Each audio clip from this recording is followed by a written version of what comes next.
relationship with Bill. I really, really liked him a lot. Tab Hunter was once the ultimate heartthrob of America, blonde hair, blue eyes, a perfectly sculpted physique, and a smile that could melt every gaze on screen. To the world, he seemed to have everything: fame, fortune, and the kind of romances people only dreamed about. But at the age of 86, he shocked everyone by revealing a dark secret he had carried for nearly his entire life, one that could make old Hollywood bow its head in shame. It was a truth bound up in his hidden identity, buried love affairs, ruthless betrayals, and a calculated media conspiracy that almost destroyed his career. What truly unfolded behind the glittering curtains of Hollywood's golden age? And why did a man once adored as a national treasure have to live in fear for decades? To uncover the full story, we must first go back to where the tragedy began. In July 1931, at the Flower Fifth Avenue Hospital in Manhattan, a child entered the world in silence. His father came to see him only once, staying for no more than 3 minutes. He placed a single Hershey's chocolate bar on the hospital bed, then turned away without leaving a name, a word of concern, or even a final glance. On the birth certificate, the doctor was forced to write just 2 words: male. That child's real name was Arthur Kelm, though the world would one day know him as Tab Hunter. At that time, he was simply a fatherless boy growing up with his mother and older brother in a shabby apartment in Flatbush, Brooklyn. His mother, Gertrude Jellin, a German immigrant, was a strict, cold woman who never hugged her children, never once said "I love you." Arthur's days were filled with meager meals, the steady whir of a sewing machine late into the night, and dreams often interrupted by silent cries hidden beneath the blanket. From a very young age, Arthur sensed he was different. Not because he was shy or disliked baseball like other boys, but because he felt a strange stir in his heart when he caught sight of a classmate changing shirts in the locker room. At first, he thought it was mere admiration. But by the age of 12, after secretly kissing his best friend at a church camp in Albany, he realized it was something more. Before the moment could fade from memory, disaster struck. Another child had witnessed the kiss and reported it to the camp nuns. Arthur was dragged into the courtyard, forced to kneel before the entire camp as the head nun screamed in his face, calling him a pervert and declaring his actions the sin of Satan. That very night he was expelled, sent away with no ride home, no one to accompany him. He walked for more than 4 hours in the rain, soaked to the bone, his spirit crushed. When he finally returned home, he thought his mother might defend him, but Gertrude only said coldly, "Why did you bring such shame to me?" Those words became a scar that never healed. From that moment on, Arthur lived in constant fear, fear of being found out, fear of being abandoned again. Hoping for redemption, he once went to confess at St. Francis Church near Nostrand Street, but instead of comfort, the priest slammed the confessional door and shouted, "Get out of God's house, you filthy creature." His teenage years became a double life. At school, he laughed when he had to, pretending to be like everyone else, dodging advances from girls. At night, he quietly wrote down his forbidden dreams in a small notebook hidden beneath his mattress. Sometimes he thought of ending it all. One evening in 1947, standing on Manhattan Bridge and staring at the icy river below, he placed one foot on the edge. But a passing police car, its siren slicing through the night, jolted him back from the brink. Arthur knew he could not live like this forever, but he also knew that if anyone ever uncovered the truth, he would lose everything. And he was right. Just a few years later, when he finally set foot in Hollywood, the glittering world he had always dreamed of, he discovered it was the very place that would push him deeper into the shadows. In 1949, at only 18 years old, Arthur Kelm, the shy boy who had once been expelled from church and lived in fear throughout his childhood, caught the attention of a man who would change everything. His name was Dick Clayton. They met by chance at a horse stable in Griffith Park, and after a long look, Dick told Arthur a single sentence that would alter the course of his life: "You have the face of America."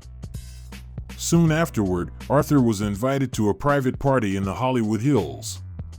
Among the guests was Henry Wilson, one of the most powerful men in the entertainment industry at the time. Henry was far more than just a manager. He was a kingmaker, the man who had shaped the careers of heartthrobs like Rock Hudson, Troy Donahue, and Guy Madison. He knew exactly what he wanted, a boy who was beautiful, compliant, and hiding something. After just one night, Arthur's identity was rewritten. Henry stripped him of his real name and gave him a new one, Tab Hunter. Tab, like a bill waiting to be paid, and Hunter, like a relentless pursuer. It sounded glamorous, but Tab had never been asked for his opinion. Overnight, he entered Hollywood as a manufactured product, a label stuck on without warning of the cost. Within 2 years, Tab's face and physique were everywhere, on the covers of Photoplay, Modern Screen, and Life magazine. There were semi-nude photographs by the pool, scripted interviews alongside famous actresses, and rumors of secret dates with Natalie Wood, all carefully staged by Henry, who directed it all like a play. A play in which Tab had no choice but to recite every line. But every spotlight came with a price. Henry controlled nearly every aspect of Tab's existence, from his social calendar and the answers he gave in interviews to the way he stepped out of a car. Refusing meant instant career death. And worse still, behind the guise of protection, Henry began to cross personal boundaries. Tab would later recall how Henry would call in the middle of the night, demanding to know who he was sleeping with. Some nights, Henry would arrive uninvited at the apartment Tab shared with his brother, bringing liquor and an air of ownership. A friend of Tab's once witnessed Henry rifling through his drawers, searching for personal letters, and then threatening to expose them if Tab didn't comply. It was during this time that Tab's love life began to crumble. Forced to parade around with female co-stars for the sake of the press, he was also made to turn away from real relationships. One of those was with a man named David, whom Tab had met during a horseback ride in Encino. Henry directly threatened David, and just weeks later, he vanished without saying a word. Only much later did Tab learn that David had moved all the way to Denver to escape the trouble. At 86, reflecting on his life in his memoir, Tab confessed he had been celebrated as the image of pure masculinity, yet never allowed to truly be a man. He was, in his own words, nothing more than a mannequin, crafted from fear and control. Hollywood didn't just drain talent, it suffocated feeling. Any love he had could only survive behind locked doors. Affection existed only in the dark, for a single wrong camera flash could destroy everything. While Hollywood worked relentlessly to shape Tab Hunter into a national emblem of manhood, his heart was left struggling in silence at the bottom of an unlit pit. In front of the cameras, he smiled beside Natalie Wood, laughed next to Debbie Reynolds, and was endlessly linked to glamorous women by gossip columns. But when the lights went out, Tab returned alone to his small Fairfax apartment, staring at a half-burned cigarette and thinking quietly about the man he truly loved. One of his deepest relationships was with Anthony Perkins, the rising Broadway actor who would later become famous for Psycho in 1960. They lived only a block apart in West Hollywood, often bumping into each other at film premieres, but always slipping home by separate routes. They existed like two shadows, close, yet never allowed to be seen together in daylight. Over time, the relationship began to fracture. Not from a lack of love, but from the growing terror of exposure. In late 1956, a photographer from Confidential magazine secretly captured a picture of Anthony and Tab leaving the Mexican restaurant El Coyote in Beverly. There was nothing intimate in the image, just a friendly pat on the shoulder. But that was enough to inspire a story. In January 1957, Confidential ran an article titled "Hollywood's Golden Boy Seen Whispering in the Dark." The grainy black and white photographs sent ripples across the country. Though no names were printed, everyone knew it pointed to Tab Hunter. Fans became uneasy. In Texas and Louisiana, theaters pulled his posters, claiming they refused to promote someone who might undermine family values. A letter-writing campaign under the banner "We Deserve Moral Stars" collected over 18,000 signatures demanding Warner Brothers. Drop him if the rumors prove true. Henry Wilson, still Tab's manager, called an emergency meeting that stretched over 2 days. In the end, he issued a public statement declaring that Tab was in a serious relationship with a female magazine editor named Alice. Henry's public defense of Tab came with a hidden move behind the scenes. Quietly, he handed over $15,000 to Confidential's editor, convincing them to rewrite their next piece. What could have been a headline about a gay love scandal was transformed into a harmless male actor causes commotion at party. At the same time, Tab was booked to appear on The Ed Sullivan Show, performing the tender ballad Young Love, a calculated attempt to soothe public unease and reinforce his image as a romantic leading man for women. The show shattered viewership records, but for Tab, it was also the night his heart broke. While he sang into the camera, an assistant slipped him a folded note from Anthony Perkins. Inside were 7 words that ended their relationship: "I can't do this anymore. They'll destroy both of us." The blow didn't stop there. The rumors kept multiplying. Tabloids claimed he was booking hotel rooms for all-male parties at the Roosevelt, that he had an affair with his personal trainer, and that he'd been spotted with an Italian designer in Palm Springs. None of these stories were proven, but they were repeated so often that they hardened into truth in the public mind.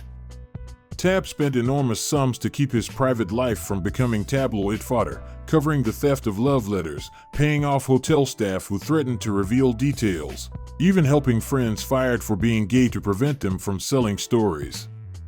At one point, he looked at his account and saw only $900 left, nearly everything else gone to silence people he once trusted. Every relationship he had, whether fleeting or deep, ended in secrecy. Not because he lacked love, but because he was never allowed to express it openly. He could not love truthfully, freely, or hold a man's hand in daylight. Looking back, he summed it up with one bittersweet sentence: "I had romances beautiful enough to make movies about. But I lived in a Hollywood that wouldn't let them on screen." Just as it seemed things were calming down, Tab accepted an invitation to a small gathering in Walnut Park. He expected nothing more than a relaxed night with a handful of friends. What he didn't know was that the police had been watching the house for 2 weeks.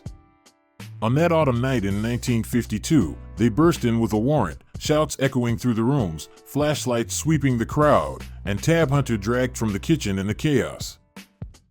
The evening had begun innocently enough, a private get-together of about 17 guests, actors like Rory Calhoun, Broadway dancers, local jazz players, and members of Los Angeles' underground scene. A friend named Terry had urged Tab to come and escape Hollywood's suffocating beauty standards for a while. But it was a trap. Among the guests was Michael, a former employee of the Chateau Marmont, who spent the night quietly taking photographs of intimate moments. Those pictures went straight to Ben Fowler, a journalist for Confidential hungry for scandal.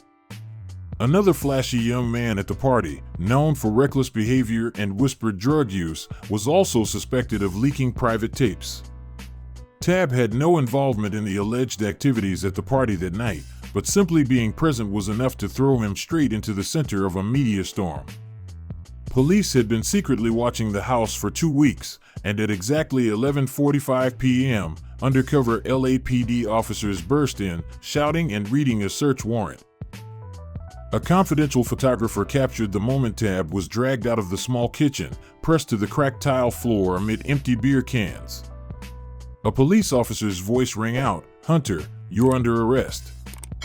That chaotic scene shattered the carefully constructed image Tab and his team had spent years building.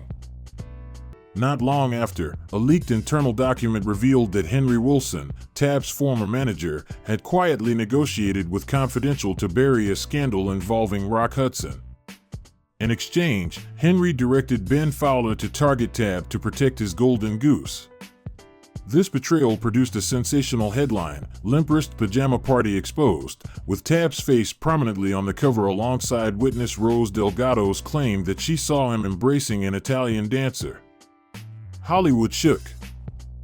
Radio station KNX-AM and TV channel KTLA repeatedly reported on the Walnut Park scandal.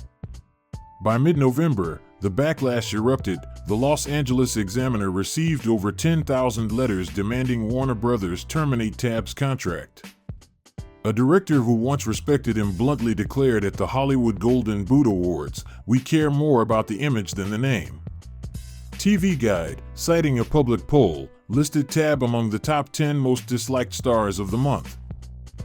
Amid the chaos, former lover Ronnie Robertson demanded hush money, threatening to sell a batch of September 1952 love letters filled with coded notes, secret meeting spots, and plans in Encino to Reuters or Confidential unless paid $10,000 within 3 days. Tabb, with little choice, gave in, draining nearly all his savings meant for personal promotion. Warner Brothers still tried to salvage what remained of his public image. Jack Warner hired attorney Greg Bozer to handle the crisis. The charges were reduced from immoral conduct to disturbing the peace, with only a $50 fine, no criminal record, and a threat to sue Confidential for invasion of privacy. Meanwhile, the studio launched an emergency PR campaign, organizing a charity dinner on November 27, 1952, where Tabb appeared with actress Susan Harrison. Photos ran in Life and Photoplay, and Fan Mail magazine received handwritten letters from Tabb reassuring fans.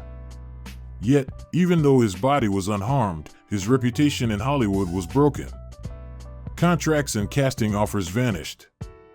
A director in San Diego bluntly told him, "You're too big a risk. We can't put our trust in the wrong place again." From the breakout star of 1952, Tabb became his own obstacle.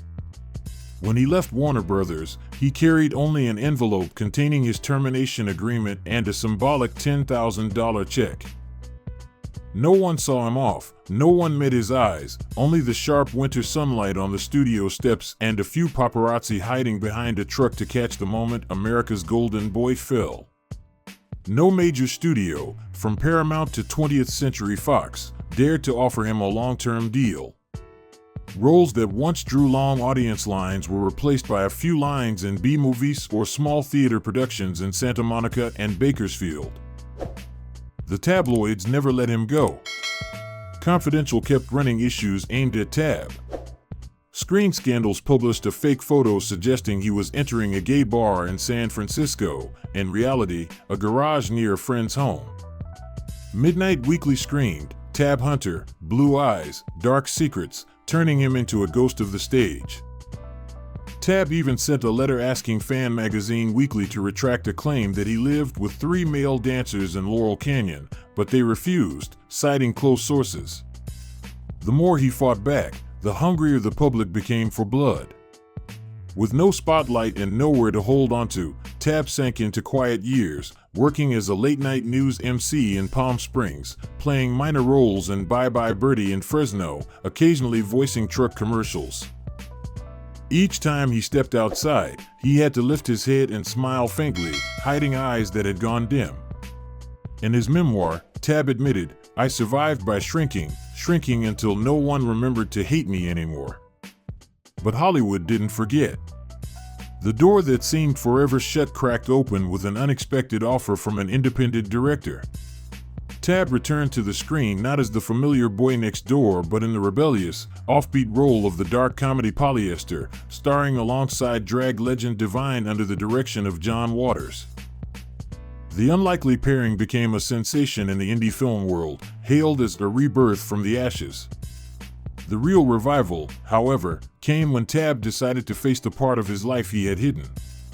In 2005, at age 74, he released his memoir, Tabb Hunter Confidential, publicly coming out as gay for the first time and recounting the years he was forced to live a lie in a ruthless Hollywood where power, sex, and fear intertwined like a labyrinth.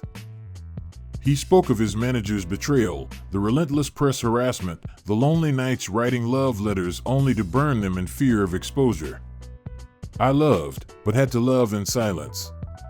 I cried, but had to cry in someone else's role." In 2015, the documentary of the same name premiered at the South by Southwest Film Festival and later at Tribeca, marking the first time Hollywood seriously listened to the cruelty once imposed on him.